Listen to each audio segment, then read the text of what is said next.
身为一个全台走透透、深入体验在地客庄文化的背包客，今天我来到了景致宜人的台东关山。听说这里有一群爱好音乐的客庄妈妈们，不但成立了客家锣鼓班，更透过阵阵敲打的锣鼓声，宣扬家乡文化。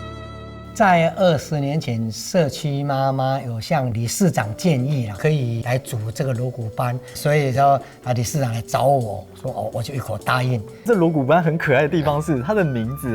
是叫千岁锣鼓班，是有什么含义吗？因为当初有20几位都是妈妈，他们年龄加起来超过1000岁，所以想说，取个千岁锣鼓班这样子。他们可以说从零开始。没有一位妈妈们都学过音乐的，所以你可以想象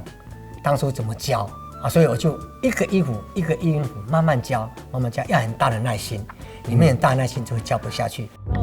所谓穷则变，变则通。为了让毫无音乐基础的妈妈们能够在音乐中享受学习的乐趣，卢老师也想出了有趣的变通方式。当初在学习这个鼓的时候有没有碰到什么有趣的事情？学习的时候都在打轮胎，对，以前是在打轮胎用轮胎来练习。不然吵，不然你直接打鼓很吵。他们不会打的时候，一定要从轮胎打起，不然受不了你叮叮咣啷那太吵，那受不了，你那也随时会受不了。对，所以我就帮你叫拿轮胎来打。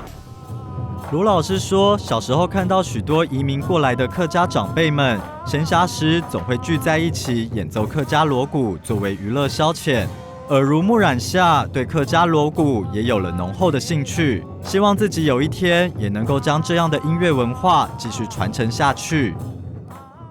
一开始成立的时候，我以传统客家锣鼓，因为我从小就接触阿公传下来的客家锣鼓，我有这个责任。我想说，这个东西我希望能够不光是传承下来，我还把它让它发扬光大。一开始我们还是教我们传统锣鼓，后来慢慢的，然后加一些客家歌谣，再把它加进来，然后在传统，我们还是传统锣鼓，所以我再增加一些传统国乐曲目，然后呢整个结合起来，另外一种这个表演模式，大家也打得很愉快。透过阵阵的锣鼓声，不但让我感受到妈妈们对音乐的热情，也让我感受到她们对守护家乡文化所付出的坚持与努力。